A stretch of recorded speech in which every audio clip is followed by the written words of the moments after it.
नमस्ते एवरीवन, कैसे हैं आप लोग। मैं रूबी ठाकुर स्वागत करती हूं आपका आपके YouTube channel yoga with Ruby Thakur में। आ गई हूं मैं आज एक नई वीडियो के साथ जो कि बहुत ही रिक्वेस्टेड वीडियो है। मेरी पहली वीडियो पे ही सबसे पहले इसका रिक्वेस्ट आया था, that is varicose vein problem के लिए एक्सरसाइज बताइए।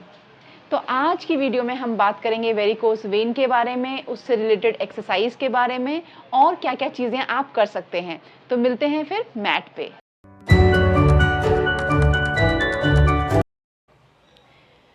वेरिकोस वेन, आपने इस नाम को सुना होगा और हो सकता है आपने इस प्रॉब्लम से आप जूझ रहे हो।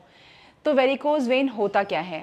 वेन्स हमारी बॉडी में ब्लड को ऊपर हार्ट की तरफ ले जाने का काम करते हैं, यानी कि ग्रेविटी के अगेंस्ट। अगर हम पैरों से बात करें ऊपर की तरफ जाने को, तो वो ग्रेविटी के अगेंस्ट ब्लड को ऊपर की तरफ ले जाते हैं। और ऐसा करने के लिए उनकी हेल्प करता है वाल्व्स। वाल्व्स होते हैं हमारे वेन्स के अंदर जो कि उसको ग्रेविटी के अगेंस्ट जाने में हेल्प करते हैं। अब अगर आपके वाल्व्स ठीक से काम ना करें या किसी जगह उनका सिस्टम खराब हो जाए और वो ठीक से काम ना कर रहे हों, तो क्या होता है? तो होता ये है कि वहाँ ब्लड इकट्ठा होने लग जाता है या फिर अच्छी तरीके से ब्लड का आदान प्रदान नहीं हो पाता। तो ऐसी कंडीशन में कंजेशन, स्वेलिंग और आप देखेंगे ये ज़्यादातर पैरों के पीछे होता है। तो आप देखेंगे ये पैरों के जो पीछे वाला हिस्सा है, इसमें आपको ब्लू लाइंस दिखाई देंगी बहुत सारी। वो जो ब्लू वेन्स हैं और एक बहुत सारा गुच्छा सा दिखाई देगा आपको वेन्स का, इसे ही कहते हैं वेरिकोज वेन। अब अगर आपको वेरिकोज वेन की प्रॉब्लम है तो आपको किन चीज़ों को अवॉइड करना चाहिए और किन चीज़ों का ध्यान रखना चाहिए, उस बारे में बात कर लेते हैं। ऐसा देखा गया है कि वेरिकोज वेन होते हुए भी कुछ लोगों को कोई ज़्यादा सिम्टम्स नहीं आते, पर ज़्यादातर लोगों को होता क्या है, अगर वेरिकोज वेन हो तो उनके लिए चलना बहुत मुश्किल हो जाता है। यहाँ पैरों के पीछे स्वेलिंग रहती है, चलना, खड़े रहना बहुत देर तक उनके लिए एक डिफ़िकल्ट टास्क हो जाता है। तो ऐसे में मैं आपको आज बताने वाली हूँ कुछ एक्सरसाइजेस जो आपको डेली बेसिस पे करना है। और वैसे भी अगर आपको कोई सिम्टम्स ना भी हों तो भी आपको ये एक्सरसाइज ज़रूर करनी चाहिए, क्योंकि ये आपको प्रिवेंशन देगा जो भी सिम्टम्स आने वाले हैं वेरिकोज वेन की तरफ से। यहाँ पे मैं एक चीज़ ऐड करना चाहूँगी कि ये जो सारी हम वीडियो बनाते हैं और हर एक प्रॉब्लम की बात करते हैं, ऐसा क्यों है? अल्टीमेटली बात तो हम योगा की ही कर रहे हैं। तो अगर आप वैसे भी जनरली भी योगा प्रैक्टिस करना शुरू कर दें, तो क्या आपने कभी सोचा है कि ये जो प्रॉब्लम्स हैं शायद आएंगी ही नहीं? तो सबका हल एक्चुअली है यही कि आप अपने आप की कदर करें, अपने भगवान ने ये जो आपको बॉडी दी है उसका ध्यान रखें। चलिए अब ज़्यादा ज्ञान नहीं दूंगी और बात करते हैं एक्सरसाइज के बारे में। तो सबसे पहली एक्सरसाइज के लिए हमें खड़े होना है। ये जो एक्सरसाइज है ये बहुत ही इंपॉर्टेंट एक्सरसाइज है और बहुत ही सरल है, बहुत ईजी। आपको इसके लिए मैट पे आने की भी ज़रूरत नहीं है। जिन लोगों का दिन भर खड़े रहने का काम है, जैसे कि डॉक्टर्स, टीचर्स, या फिर आप हाउसवाइफ हैं और खाना बनाने में बहुत टाइम लगता है, तो उन सब लोगों को ये वाली एक्सरसाइज ज़रूर करनी चाहिए। वैसे भी अगर आप ट्रैवल कर रहे हैं, मेट्रो में हैं, ट्रेन में हैं और आप कुछ नहीं कर सकते, तो ये तो कर सकते हैं। ये अपने पैरों को बराबर लेवल पे रखें, ठीक है, और पैरेलल रखें। अब क्या करें, ऊपर जाएं टोज़ पे, पंजों पे, और फिर नीचे आएं, पंजों पे ऊपर जाएं और नीचे आएं। ऐसा करने से होता क्या है, आपके जो पैरों का जो पीछे वाला मसल्स है ना, ये जो हिस्सा है ये पूरा एक्टिव होता है। तो साइड से देखें, मैं ऊपर जा रही हूँ, नीचे आ रही हूँ।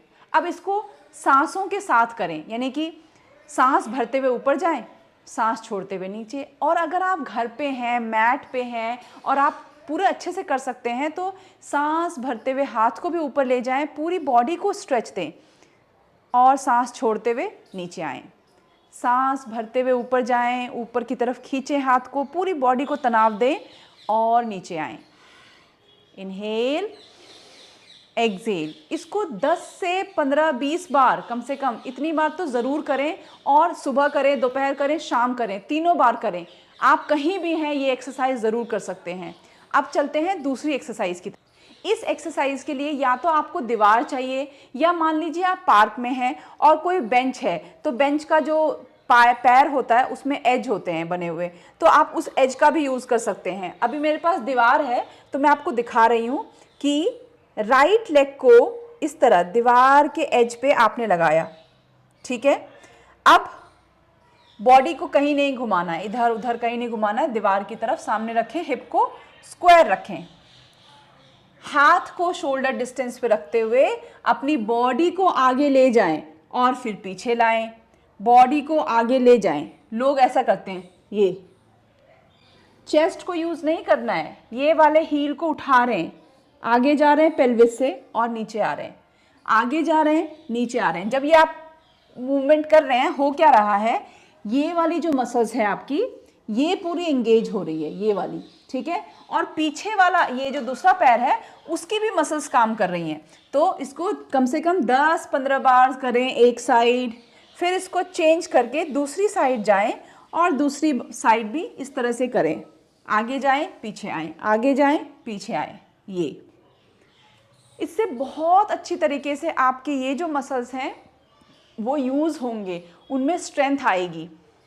और वेरिकोज वेन क्योंकि पैरों में होता है और पैरों के पीछे वाले हिस्से पे दिखाई देता है, तो वहाँ जो मसल्स है उस पर काम करना, उसको स्ट्रेंथन करने के साथ साथ रिलैक्स करना हमारा मोटिव है यहाँ पर। चलते हैं दूसरी एक्सरसाइज के लिए।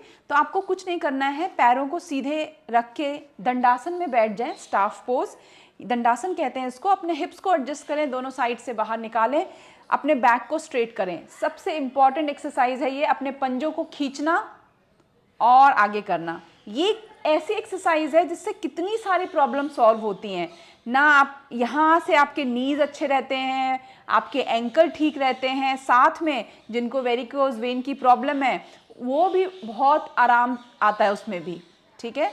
तो इसको सांस भरते हुए खींचें, सांस छोड़ते हुए आगे, इसको कम से कम 15-20 बार करें इसको, ठीक है। अभी हमने इसको, इस वाली मसल्स को पूरी तरह स्ट्रेच किया है। जो अगला आसन है वो है सर्वांग आसन। तो मैं ऐसा मानती हूँ कि अगर आप योगा प्रैक्टिशनर हैं तो आपको सर्वांग आसन करना आता है। अगर आपको आता है तो आप इस तरह से करेंगे, मैं दिखा रही हूँ आपको। अगर आपको नहीं आता है और आपकी एज अभी ज़्यादा है तो मैं आपको दीवार के सहारे भी अभी बताऊँगी कैसे करना है, तो उसका वेट करें। पहले आप देखें नॉर्मल सर्वांग आसन कैसे करते हैं। तो ऐसे लेट गए, पैर सीधे कर लिए, साथ में रखें हमने पैर को, और अब सांस भरते हुए पैर को उठाएंगे और इस तरह से ऊपर ले लें।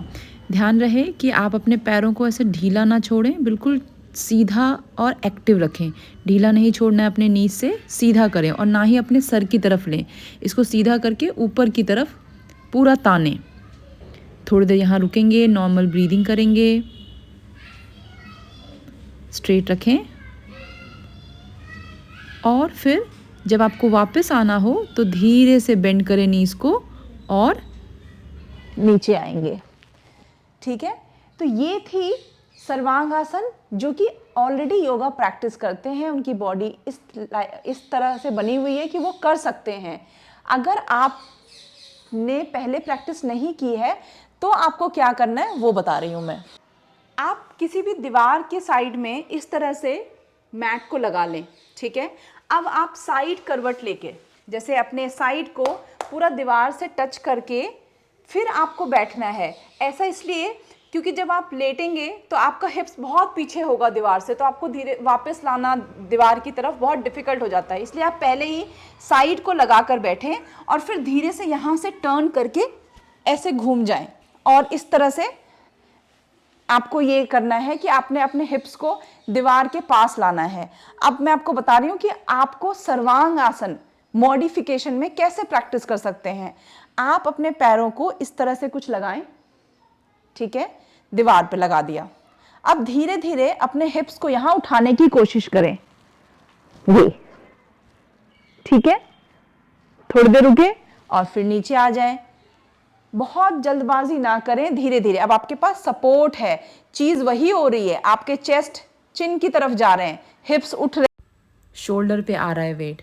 अब इस तरह से अपने हिप्स को उठा करके थोड़ी देर रुकें और जब कंफर्टेबल हो एक एक करके लेग को अपनी तरफ लें। पहले एक लेग लें, फिर दूसरा लेग लें, थोड़ी देर एक्टिव रखें और रिलैक्स।